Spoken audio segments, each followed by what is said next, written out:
We have new episodes dropping every other week. You can find them early on Spotify, Amazon Music, Apple Music, or wherever you find your podcasts, or find the link below for our Megaphone landing page, and we will see you around the campfire. Hey, it's Paul. Hey, it's Jess. Welcome to Campfire Ashes. Now pull up a log. Let me tell you a story. Miguel Nahara, I am tired of this. We're breaking up tonight if you don't fix yourself. Miguel laid in bed, his frustrated scowl, arms at his side, kind of self-swaddled burrito. Sadie was stomping around the bedroom, throwing more pillows into the bed, trying to build a barrier between the middle of the bed. She didn't even want to see him, all the while muttering how she was done dating a mama's boy. How have you made it to 22 and never spent a weekend with a woman is beyond me. Those words stung. He knew she was right, but that didn't make it hurt less.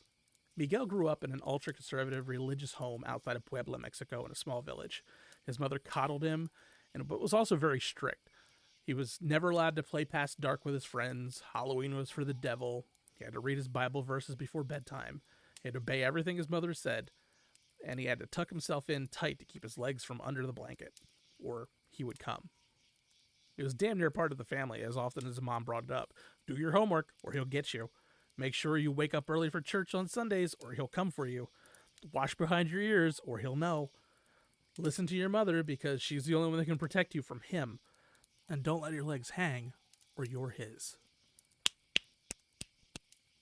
Sadie quite literally snapped him back out of his head. Are you listening to me? He sat up, realizing that he needed to be bold and shake off this superstition. Sandy was amazing for him. Literally the best girlfriend he has ever had. He could see the frustration in her eyes mixed with more than a little hurt. And she'd done everything for him, and he couldn't shake off 20 years of Catholic guilt and his mom's judgmental scare when he was there packing his bag for the entire weekend.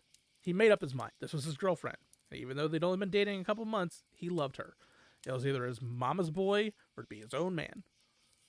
He mustered up the courage, sprung out of bed, and managed his best TikTok trend and pushing her against the wall, putting her hands above her head, and then kissing her passionately. He pulled away. She saw she was very satisfied. I'm sorry. His eyes glanced at the bed. Let me make it up to you. Her smile was his green light. He tossed her onto the bed and slid onto the bed on top of her.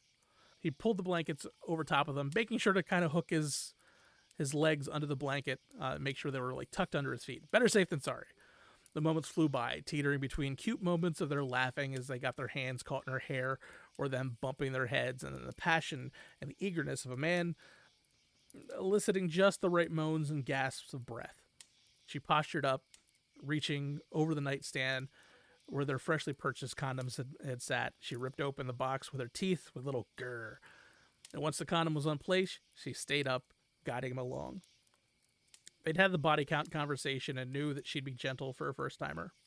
Things started slow, but then he was a quick study. Their bodies rocked together with very few hiccups. Her breathing got heavier with each thrust. His confidence grew with each passing moment. She leaned down to kiss him, and he felt brave. He wrapped his arms around her, and in a surprisingly fluid motion, managed to kind of lay her on her back without incidents, shall we say. On top, he got into his groove, being able to control his tempo, his depth. He could really feel things building, and he knew he was getting closer. With her hands pressed against the headboard, pushing into him, he could tell she was enjoying herself too. He stopped moving. Her hands were pressed against the headboard. Why did he feel a hand on his thigh? He looked down, seeing the covers crumpled to the side in the ruckus, and a gnarled hand grasping onto his thigh, and then another reaching around his foot that was dangling over the ledge of the bed. A crooked smile, red eyes, and lopsided ears rose up from the edge of the bedding as the long fingers secured around his ankles with the strength of steel. I guess his mom was right all along. Man, and at the beginning of it, I was like, damn, girl, look at you getting all sassy. Mother knows best. So how did you like my attempt at sex in a story? Because you are the romance writer. Yeah, I think I've mentioned this to you, and like, wow, I'm about to like derail my whole brand here, but I'm not like, like, yeah, I've written 4 books that all have sex scenes in them, but like even writing my own sex scenes, I'm like, ew, ew. Like, I don't know, it's not for me. Like, it's fine that it's for other people, but it's just not for me. But I think you did fine. I think you did just fine. I Well, wasn't I wasn't sitting there like, ew. Well, well, not for the sex reasons, but little ew for the you've written this, and you're just like, oh, I know what he was doing. I know what he was yeah. struggling As with. soon as you alluded to it, I was like, ah, God, here we go. But it did not go where I thought it was gonna go. No, it I usually mean, does that it with much. my stories. No, no, it did not. This is El Cucuy. I have no idea. This is strong in my head because I am a Hispanic child, and you cannot be Hispanic and not know what the Cucuy is. The Cucuy is Ironic. I'm not basically Hispanic. yes, Cucuy is basically the Spanish boogeyman. Okay. Yeah, Uh, I kind of got that vibe from what you were saying, but I wasn't sure. I was like, I have mhm. no idea where we're going with this. But also, right from the jump, when you made her a very sassy Hispanic woman, I was like, yeah, this is going to be something that I've probably never heard of.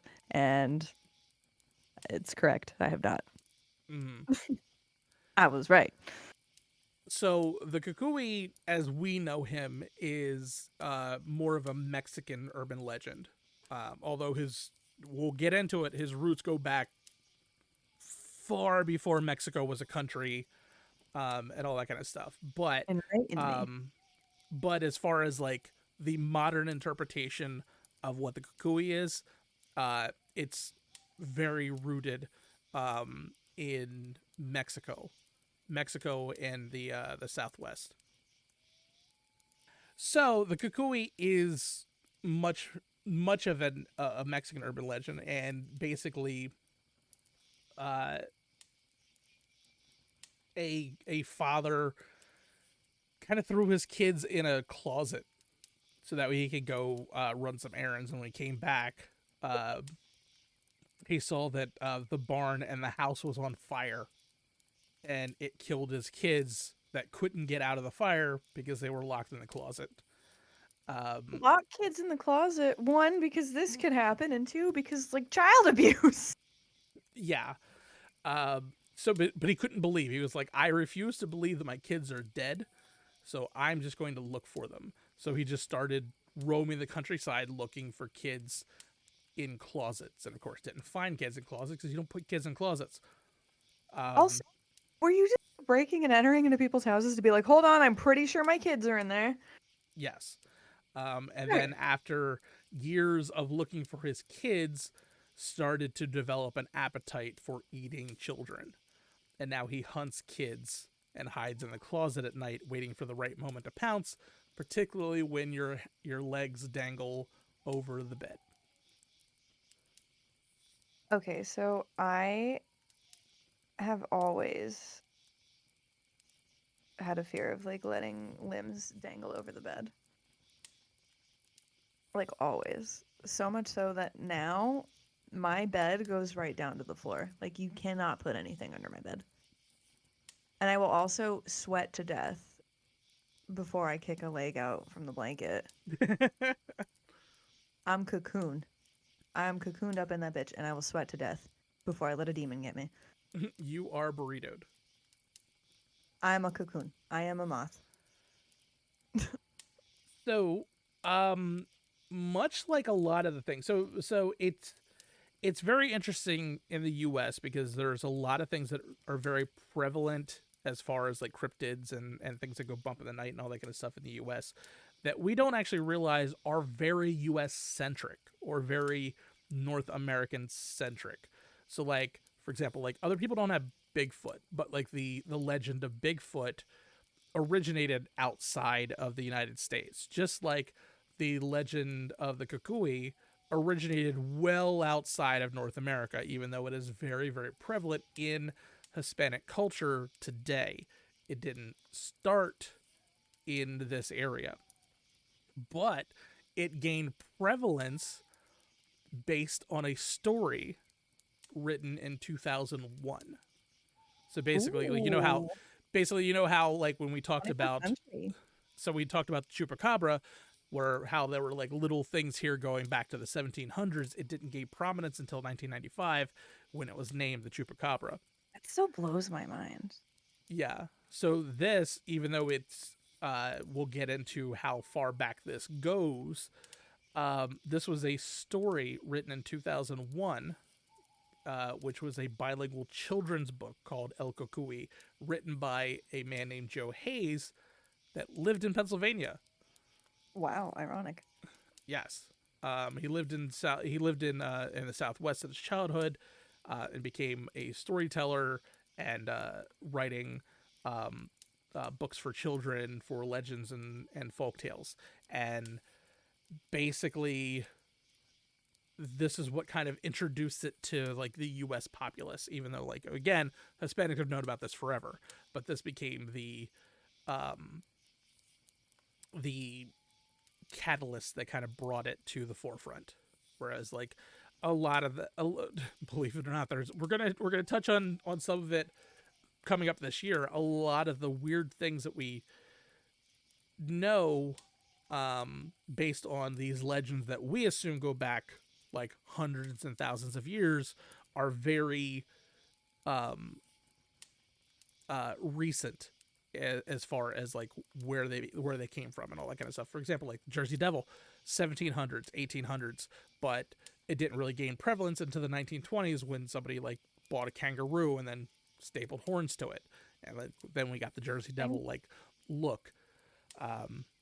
Chupacabra is the same way. This is another thing where like this goes back a very, very long time, but the relevance to popular culture didn't happen until 2001. And this book became a thing where it was like this once upon a time type story, about children living in a Mexican village, and like them basically this is like the crime and punishment kind of thing that deal with the Cucuy, where it's just like, if you don't do this, the Cucuy is going to get you. If you don't do this, the Cucuy is going to get you. Like, I remember my aunt saying, it's like, better watch it, El Cucuy. And I was just like, oh, okay, I get it. But this is the thing. This is something that's been around for ages, and this is something like my family knows. My family knows people. You talk to a Spanish person, they know what El Cucuy is. Even like we mentioned it in like on a Twitch stream once. We were talking about it, and that's kind of like what like moved this ahead of other stuff. One of our viewers, Knight Rider, shout out to Knight Rider, Hey, was just like, he was like, you should do this, and I'm like, actually, you know what? That's not a bad idea.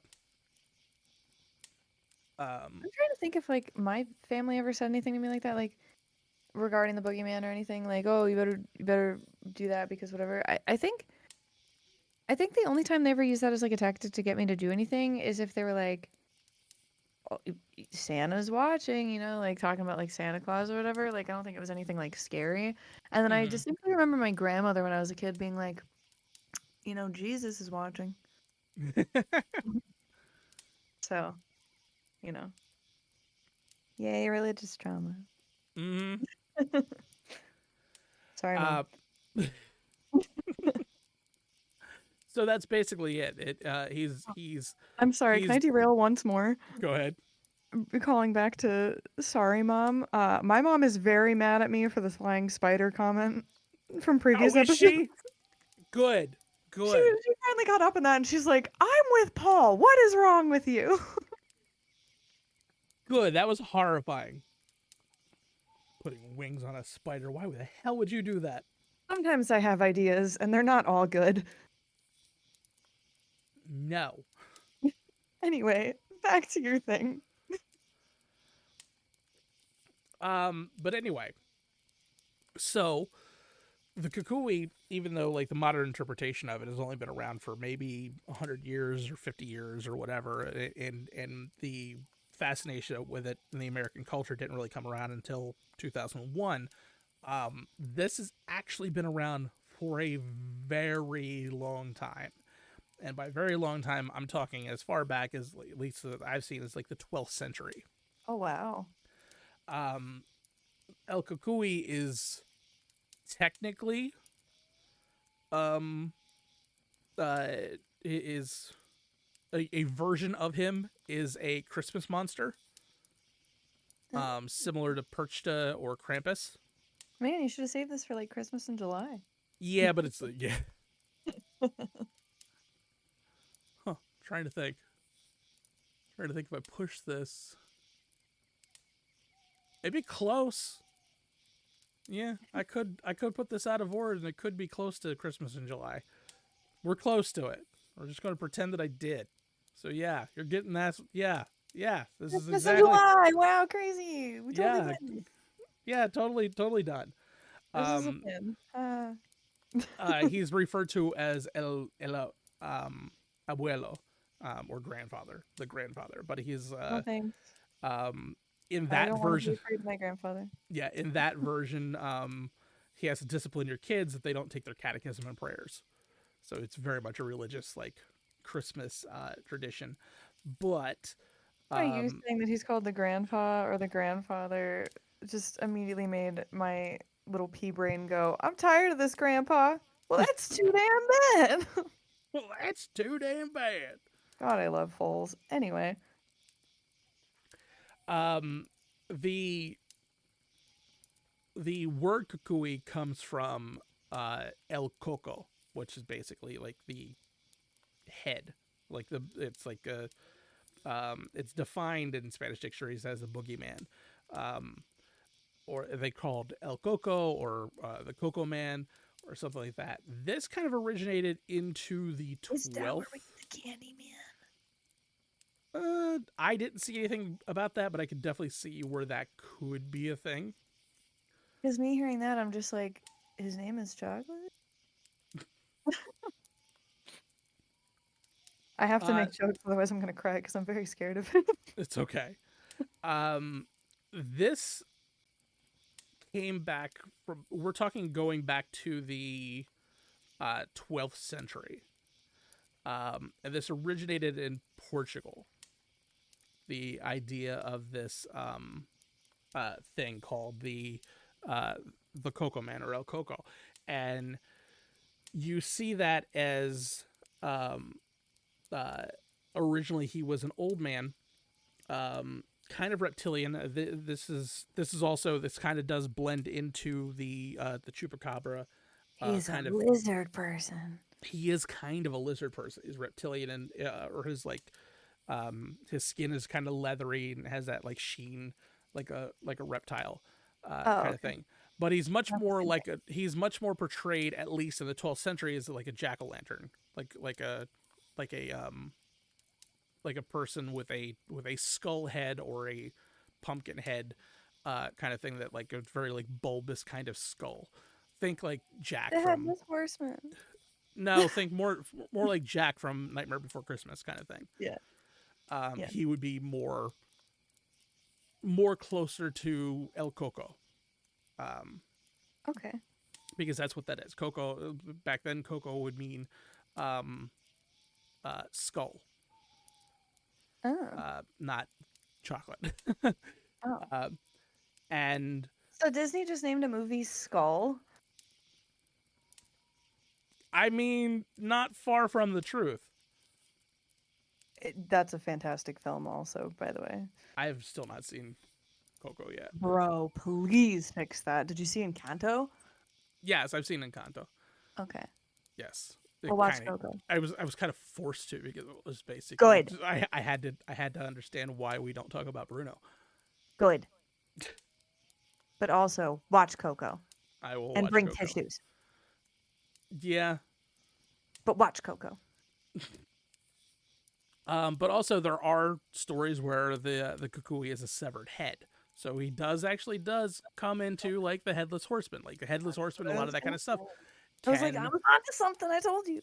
Yeah, it all can stem from and it's always so interesting, like how like you start with like this old man, reptilian, potentially severed head, into hairy man in a closet that kills kids.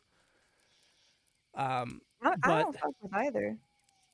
but the Being honest. idea of why this became a thing in the Hispanic culture in the Americas is the assumption is during the 14th and 15th century when the Spanish Armada was a thing and all that kind of stuff.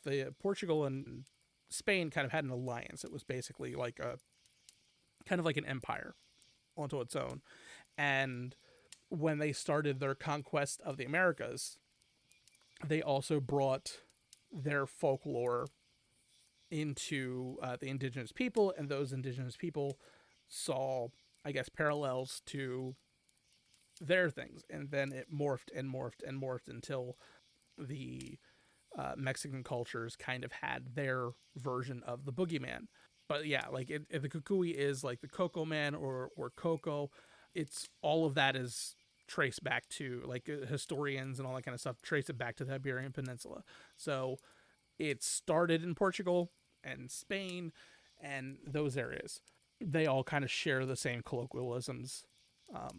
That little overhang part of Spain that kind of like cups over top of Portugal, like that's where that's the area that you're talking about, and that's very closely related to the word skull in Great Britain, the Cornish language, Trojan, which is skull, and of course that's why, like, you could probably make an argument. I mean, obviously, I haven't like researched this, but like since it is so closely related to the word skull and Krogan, that could be where like the headless horseman lore had their grounding. I could So see I mean, that. I'd actually be curious to see that. Like if we were to go and like check out uh, the stories about the headless horseman, if they do have a like plot point that revolves around the word Krogan or Krojanel pen. So basically, those are the words that kind of very closely mirror themselves in these languages. Yeah. So, but they're also talking about the word Kukui may even point back to older Celtic origins along the fringes of Europe. So yeah, it could even go back even further than that. But again, you're starting to be like, well, maybe this word meant that, and maybe this word meant that. Where like there's not really, it's more of a this could happen, not necessarily it did happen kind of thing. Where Okay. like you're just kind of like it. You're once you reach back that far without any type of specific writings to point to, linguists and historians are basically making leaps of assumption or guesses or educated guesses on that kind of stuff without really a like a this is a definitive thing. This is like this is what we assume happened. This is where we assumed these kind of things happened.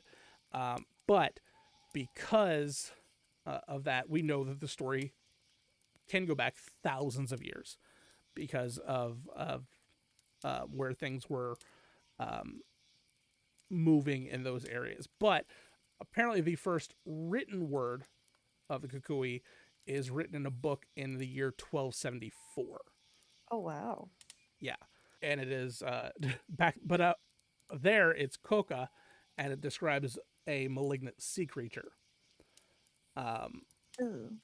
Yes, but again, and again, this is where it has roots of chupacabra because again, the original chupacabra was a lizard-like thing, and the other sources that are hundreds of years ago from the Iberian Peninsula describe the coco as a large semi-aquatic reptile with spikes and shells like a giant tortoise.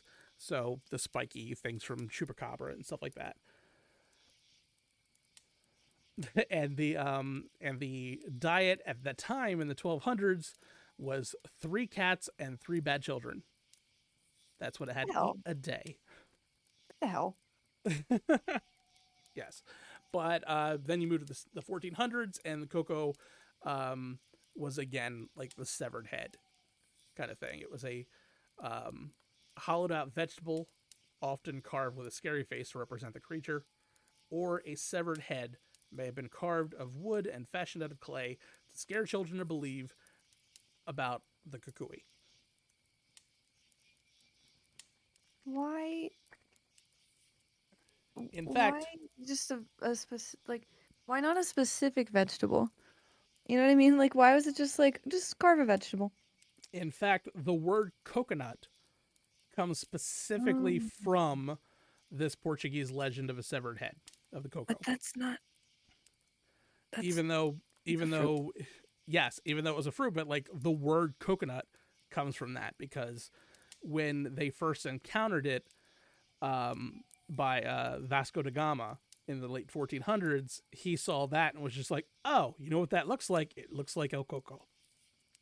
So they Interesting. became a coconut. Yeah, it's really interesting how like I love when you get these stories that have been around for thousands of years, what they like, what they inspire. So the fact that we have the word coconut from El Cucuy is crazy. Sometimes it's wearing a cloak. Sometimes it's a representation of the Grim Reaper. There's a lot of different things here. But the Portuguese legend that was much closer to the boogeyman probably got here in the 1500s during a period, like I said, the period that was called the Union of the Crowns. Between 1580 and 1640, Spain and Portugal were basically one, not one country, but they were one empire. If you studied history and stuff like that, the Magna Carta and all that kind of stuff, like Portugal and Spain were very much adversaries at one point. But once the New World was created and everything like that, a lot of that kind of faded away, and they kind of embraced their at least militaristically they became one thing. So the assumption is, as they were populating the New World, they were bringing their superstitions along and coming into Central America and South America, who already had rich histories with their traditions and their superstitions. They started to mix, and that's when the kukui started to become less of a reptile and more of a large furry creature with fangs, claws, that had a little bit more to do with the Nagul from Aztecs, as opposed to a headless like skull. This is a lot to unpack. Yeah, yeah. There's a like again. I didn't realize how much there was about the kukui, because like the kukui to me was just like, oh yeah, Mexican uh, urban legend that's been around for my whole life. And also like it touches most of South America. If you're from South America or Central America, you know what the kukui is. And except maybe the further south you go, because I don't really hear it Argentinian cultures, or like really far down like Chilean um, cultures and stuff like that. But like if they were influenced by the Incans, if they were influenced by the Aztecs, Olmecs, Mayans, typically it's a similar thing. You're gonna get that because, like I said, my family's from Ecuador. We have the kukui. Um, a lot of friends and family I know are from Mexico. They have the kukui. So I think the proliferation of that word came in the 1500s, and then it started to cement itself and started to become what we got today. Huh. But yeah, so it very much became the boogeyman in our culture. It became the, like, if you don't do this, the El Kukui is going to get you. And like we've had that for forever. But it's just interesting how like the current interpretation was a that's why he comes out of the closet. That's why he comes and grabs kids, is because he had his own kids. He accidentally got those kids killed, and he's been searching for new kids. Well, maybe don't put kids in the fucking closet. You shouldn't. Jesus. Yes, don't put kids in the closet. There have been in popular culture. There's been a 2018 movie Oh. called Kukui, the Boogeyman, and it's kind of creepy. I've not heard of this. Yeah. Uh, he was a theme from a Universal Studios like horror night kind of thing, like how you have like Six Flags, like Night of Horrors kind of thing. Universal Studios had that, and he was voiced by and narrated by Danny Trejo. Perfect. it, it's you can hear it in your head, and you're like, you know what? That sounds right. That feels right. Like Danny Seriously. Trejo, like narrating this whole thing about a horror story about the boogeyman. Was like, yep, you know what? This fits. That tracks. Mm-hmm. But yeah, so it's very much a Chicano or a Mexican thing, but pretty much anywhere in Latin America, you're going to get some version of the kukui, and it's going to be that it's very much a um, keep your kids close and make sure that they're doing all the things because um, if not, it's going to get you. So don't do those things. Well, yeah, don't do those things, obviously. Don't do it. But yeah, this is a fun one. This is definitely a fun one because, like I said, it's one of those one. It's not necessarily a listener tale, but it was like listeners like, hey, you should check this out. And I was just like, they were like, have you heard of it? It was kind of funny because he was like, have you heard of the kukui? I'm like, of course I've heard of the kukui. Like, what the hell is wrong with you? You're like, hi, Like, yes, I'm Hispanic. yeah. That's like somebody in America would be like, have you heard of this guy named Santa Claus? I'm like, no, Nah, no, bruh. never heard of the guy. Not a clue. Um, but these basically, apart from Mexico, there are versions of the urban legend as in other countries as Venezuela, Guatemala, Peru, Chile, Uruguay, Puerto Rico. But against Puerto Rico, again, that's where the chupacabra is. So it's very. I'm curious where the parallels come from Puerto Rico, Honduras, El Salvador, and the Dominican Republic. But again, I'm from Ecuador, and we had it too. So like, even though it's not listed as in the origin stories that I've seen in my research, like we got it too because like my family, my aunt very specifically was talking about the kukui when I was a kid, and she would always talk about it. But there are interpretations of it, legends and word of mouth, and um, there is a kind of a similar thing in Que Viene el Coco, um, and its habit of capturing and devouring children kind of creates a parallel. There's actually somebody talked about a parallel from Goya's version of the Coco to be a similar kind of. I mean, obviously this is a little bit of a stretch, but Pennywise the clown from It. I Uh, see it though. you can see it, but King also he also has a version of the Kukui and a as the inspiration for his novel The Outsider, which I haven't read. I can't. Stephen King's books are rough for me to read. You either love Stephen King or you just don't. Um, I get it. I don't relate, but I get it. yeah, some people just can't deal with his writing. Um, I'm talking about his writing. I'm not talking about his movies because his movies are very hit or miss. His movies are either really, really good or sleepwalkers. I didn't see Sleepwalker, so I don't have an exact opinion on that. Because like Sleepwalkers. I know the controversy. Oh, it was I guess so bad. whispers, It was so but bad.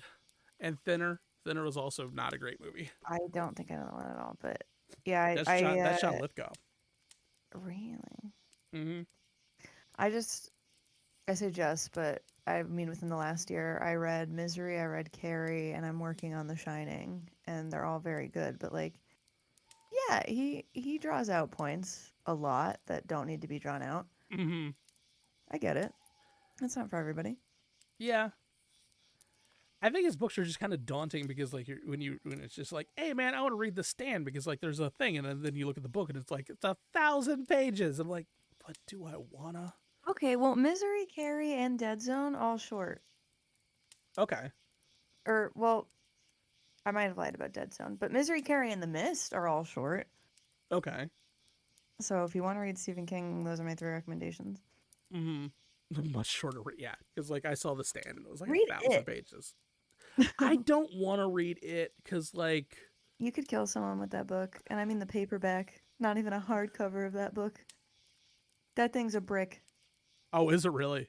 It's a brick. I'll send you a picture later because I don't think I have the one I took. I probably have to take another one, but like I did a side by side of The Mist and it by thickness, and you could put like 5 copies of The Mist inside of Holy one copy shit! of it. Really? It's huge. Yeah. No, I don't want to read that. I can't do 1,000. I can do five. I can do five 600 pages, but like I can't do 1,000. I That's could like for my whole thing almost with like One Piece, which is like I can do like 100, 200 episode animes. I can't do 1,000. yeah, it's a lot. It's a lot. Especially because you gotta expect some of that to be filler. Yeah. I'm like slowly working my way through it. I haven't like fully read it like even once through. Like Mm. I know people that, love it so much they've reread it. And I'm like, that's dedication. Because I'm enjoying it, but yeah, this is definitely like this is my white whale. Like I'm gonna get through this and say I did it, and I'm probably never gonna do it again. Mm. Not because it's bad, it's just long. I just like I'm very much that person that is the book will always be better than the movie, except for like very few like exceptions. I So think I yeah, like I need to read Jurassic the book Park. sometimes. I think Jurassic Park a movie was amazing. I think the changes they made for the movie were smart. Yes. The book was great. I love the book. Yes, The book was great. But the but I'm first so and I glad. mean only the first Jurassic Park, not the second one. The second one I the book the book was great. The I movie don't think I the read the movie book. the movie might movie didn't the movie had nothing to do with the book.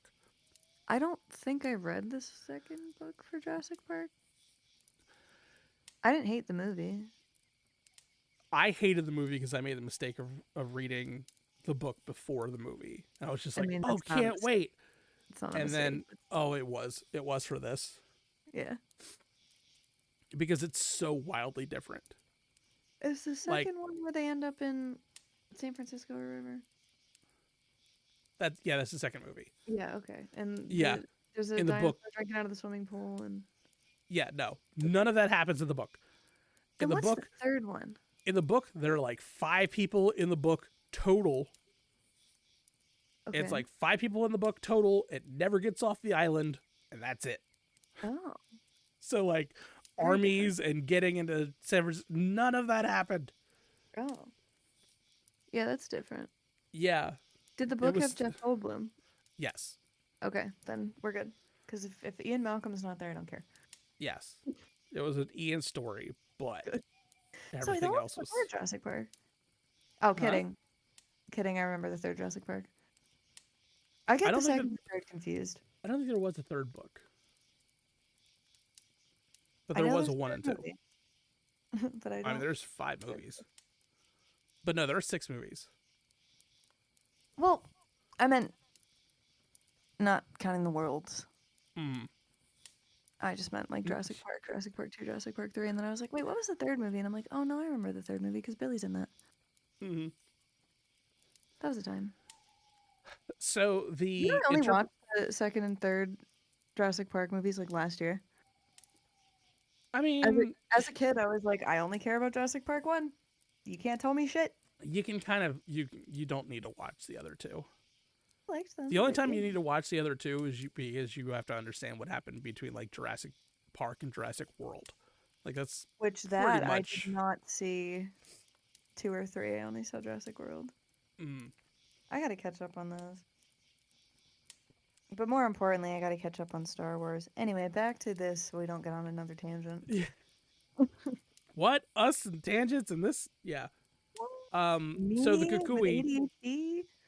the current interpretation of the kukui is a hairy, misshapen creature with large bat-like ears, or one bat-shaped ear, one human ear, which to me is actually creepier. Why? Not like why is it creepier to you, but just like why? I guess because like it used to be a man. I Um, don't enjoy it. Red eyes that glow in the dark, and large razor sharp teeth that remind you of a barracuda. Ooh. And he can abduct children who do not display exemplary behavior. And he can hide under beds or inside closets for long periods of time and only jump out when they're asleep in the dead of the night and take them away. Okay, not to get like political on this, but that's some ableist shit. Cause like define like exemplary behavior from a kid. Cause like I think I was a pretty good kid, but like I also like had undiagnosed autism and ADHD and like would talk too much and go off on these tangents and like would forget to do things because I was easily distracted, you know? Well, then, no. So what's the definition of like, you know, exemplary behavior for a kid? Like I'm not a bad kid just because I get distracted and forget to do the dishes, you know? Like It would be up to your parents. So, like, the fucking bullshit. people that would threaten the kukui were probably much more strict and everything like that. So, you probably wouldn't have lasted. No. No, between the kukui and all the other type of like, oh, like you better behave or this person's gonna show up. Like, no, I would have been screwed. And not even like because of my parents, but like the standards of like other people. I would have been screwed. uh, he has the power to shapeshift, and he becomes a faceless shadow, and that is Yeah. how he Oh, gets into the closets or under the bed. So he doesn't is he also materialize the within the Hat Man? closet. He also what? Is he also the Hat Man? No. Faceless shape. A lot of callbacks. Hmm. A lot of callbacks going on in the most recent episodes. But also like if your legs are on the uh, outside of the covers, he doesn't always grab you, but sometimes he'll scratch you. So like he doesn't always like some of the like lesser like the kukui will get you kind of stories is like, yeah, you better watch it. The kukui's going to scratch you, and he'll like scratch. This is why I would sweat to death and be in my cocoon. Hmm.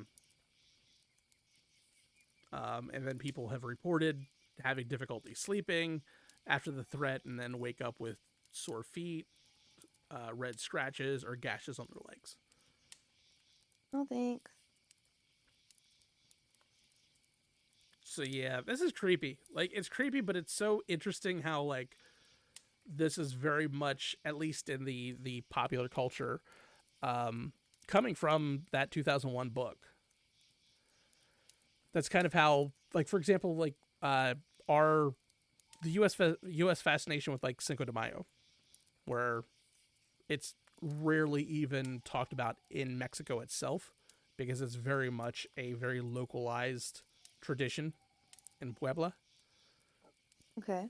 And most of those people, there's many people come, at least in this area, come from Puebla and Oaxaca. So they carry those traditions with us, and we're just like, oh yeah, Cinco de Mayo, and in America it's just like, yeah, Mexican Independence Day. And I'm like, that no, No, not the no, it's same not. thing. That was a celebration of a victory over the Mexican army. It was a short-lived victory, not the It's same not the thing. same thing. Jesus. That would be like if we based our entire like Independence Day on like the Battle of Bunker Hill or the Battle of Concord or the Battle of New York, where we got it and then we lost it. It's just Blame the like public no. school education system because they're very much like these are things that are important in American history and fuck all the other countries. Like Mm-hmm. I wanted to learn world history. And world history for me in my public school education was this is what America was the country at that time. It's like, no, I want to know about other things. Yeah. Yeah, we learn about Western culture. It's like Western culture is basically just America. I'm like, is it though? It's like I'm pretty sure that Europe had a pretty nice long run there. But Just yeah, put that out there. but yeah, do what you're told, But even or the so, kukui is it's going not to like grab you. yes.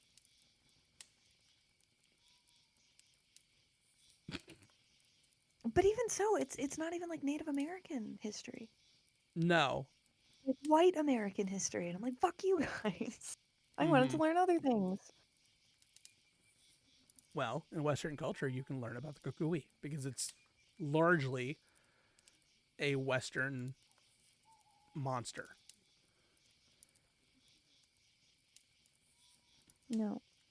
So, educators, we need you to bring in El Kukui into our Western Civ culture classes because, as we have learned, this comes from Portugal, but has huge roots in uh, North American culture. I think we should do something called cryptid history, where it's a history class as it pertains to cryptids. Where That would it's actually like, be oh, really cool. the origin of this cryptid is Mexico. So let's talk about that. What was going on in Mexico at the time that this came about, and things like that. Mm-hmm. I think it'd That be would fun. actually be really cool. But I don't have a teaching degree or certification or whatever it is that you need to be a teacher, so don't look at me. So to wrap it up, make sure you're good. Make sure your kids are exemplary kids. Ignore any mental issues that might keep them from being exemplary kids, or else a furry creature will jump out of the closet and take your kids and take them to a mountainside and eat them slowly. And don't let Or your limbs hang off the bed or outside of the blankets either. because they'll be scratched, or probably taken for other stuff. Because I'd imagine there's other cultures, there's other things other than kukui that uh, will like grab you. Pretty sure there's like demons Do and it. stuff that will like grab your legs. Just don't let your limbs hang off the bed. Just don't do it. And remember, last one out douses the fire. If you heard something, no, you didn't. If you're here with us next time, it means you made it through the morning.